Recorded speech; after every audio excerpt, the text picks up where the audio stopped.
Hi, இன்னைக்கு ஒரு டே in my லைஃப்ல பார்க்க போறீங்க. இவ்வளோ நாள் நான் இந்த 6.5 months ஆல்மோஸ்ட் 7 ஆக போகுது பாப்பாக்கு. இந்த 7 monthலையுமே நான் தனியாக பார்த்துருந்துருக்குறேன். மோஸ்ட்டாக நான் தனியாக தான் பார்த்துருப்பேன். நான் அது ஒரு ப்ராப்ளம் இல்லை, எனக்கு அது ப்ராக்டிஸ் ஆகிடுச்சு. பட் கூட வீட்டில் யாராவது இருப்பாங்க, அம்மாவோ இல்லை அண்ணனோ இல்லை அப்பாவோ யாரோ ஒருத்தவங்க இருப்பாங்க, ஓகேவா. பட் ஆனால் இன்னைக்கு அப்படி யாருமே இல்லை. அம்மா அப்பாவும் ஊருக்கு போயிட்டாங்க பத்திரிக்கை வைக்கிறதுக்காக. அண்ணனும் ஆஃபீஸ் போயிட்டான் அண்ட் ஹஸ்பண்டும் ஆஃபீஸ் போயிட்டாங்க. ஸோ ஒரு ஹோல் டே நான் மட்டும் தனியாக பார்த்துக்க போகிறேன். இதுக்கு முன்னாடி ஒருத்தர் இருந்திருக்கேன், பட் அது ஒரு ஈவினிங் ஒரு 5 o'clock வரைக்கும் தான். இப்போது நான் மட்டும் தனியாக பார்த்துக்க போகிறேன். அது எப்படி இருக்குன்னு என்னோட சேர்ந்து பாருங்கள். எனக்கே ஒரு சேலஞ்சிங்காக இருக்குது. பட் நான் இதுக்கு முன்னாடி பார்த்துட்டு இருந்தப்போ கூட பாப்பா அப்போ கொஞ்சம் சின்ன பிள்ளை, ஒரு 4 months அது மாதிரி தான் இருக்கும். இப்போது ஒரு 6.5 months மேலே ஆயிடுச்சா. ஸோ கொஞ்சம் வெயிட் அதிகமாகிடுச்சு. இந்த மூவ் ஆகுறதெல்லாம் கொஞ்சம், அதனால தான் ஹேண்டில் பண்ணுறது கொஞ்சம் கஷ்டமாக இருக்குது. இன்னைக்கு சொல்கிறது, நம்ம அவங்க பக்கத்துலேயே இருந்து பார்த்துட்டே இருக்கணும். எங்கன்னா போய் விழுந்துருவாங்க, இல்லை எங்கன்னா மூவ் பண்ணுறேன்னு சொல்லிட்டு இடிச்சுட்டாங்கன்னா கொஞ்சம் டேஞ்சரில். ஸோ அதனால தான் என்னோட சேர்ந்து என்னோட டே இன் லைஃப்பை பாருங்கள். வீடியோக்குள்ளே போயிடலாம்.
என்னோட பிரேக்ஃபாஸ்ட்டுக்கு செவ்வாழையும் நான் ஹோம்மேட் சர்லாக் ஒன்று பண்ணியிருந்தேன்.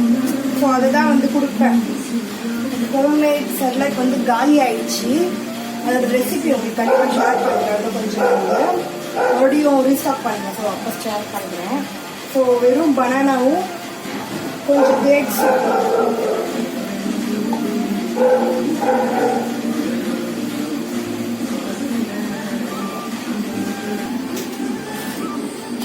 சீடு உள்ள டேட்ஸ் தான் வாங்குவேன். சீடை மட்டும் எடுத்துட்டு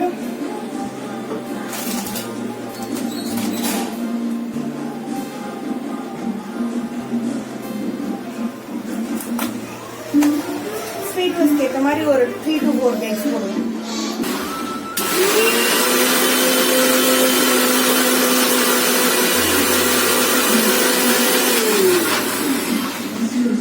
ஸோ இந்த டேட்ஸும் செவ்வாழையும் இது ரெண்டுத்தையும் நல்லா அரைச்சிப்பேன்.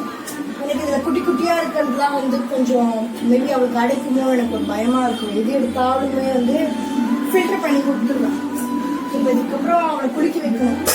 ஸோ குளிக்க வச்சுட்டு தான் ஃபில்டர் பண்ணி அவளுக்கு ஹங்கராக ஃபீல் பண்ணுறப்போ அதை கொடுத்துருவேன் பிரேக்ஃபாஸ்ட்டாக.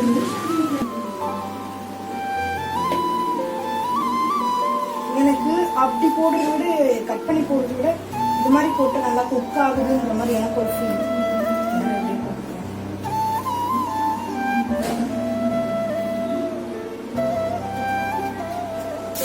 ரொம்ப பெருசா இருந்துச்சுன்னா, இந்த மலை பூண்டுலாம் உள்ள, ஸோ அந்த மாதிரி பெருசா இருந்துச்சுன்னா ஹாஃப் தான் சேர்த்துப்பேன். ஸோ இந்த மாதிரி ஒல்லியா இருக்க பூண்டுல, இந்த மாதிரி பூண்டு ஒல்லியா இருந்துச்சுன்னா அதுல ஒரு இல்லை முக்கால் அது மாதிரி சேர்த்துப்பேன்.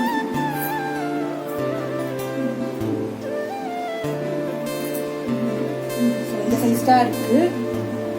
ஸோ அதனால இது அப்படியே சேர்த்து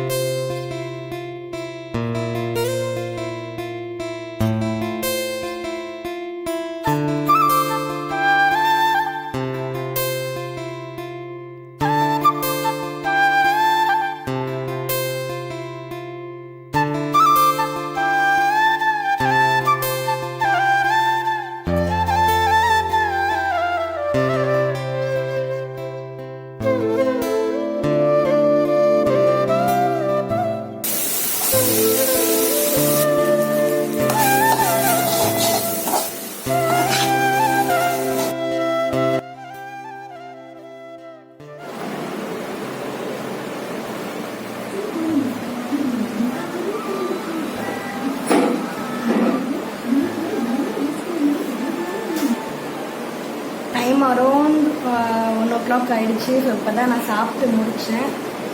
மார்னிங் அவங்களை குளிக்க வச்சுட்டு அவங்களுக்கு சாப்பாடு கொடுத்து அவங்களை ஃபீட் பண்ணி தூங்க வச்சுட்டேன். ஸோ அந்த கேப்பில் போயிட்டு நான் சமைச்சு சாப்பிட்டுட்டு லஞ்சுக்கு ப்ரிப்பேர் பண்ணி வச்சுட்டேன் எனக்கும் அனன்யாவுக்கும். ஸோ இதுக்கப்புறம் என்னன்றதை நம்ம நெக்ஸ்ட் வீடியோவில் கண்டிப்பாக பார்க்கலாம். பார்ட் 2 போடுறேன். ஸோ இதோட இந்த வீடியோ முடிச்சுக்கிறேன். என்னோட வீடியோஸ் பிடிச்சினா லைக் அண்ட் சப்ஸ்கிரைப் பண்ணிக்கோங்க. See you all in next video. Tata, bye bye.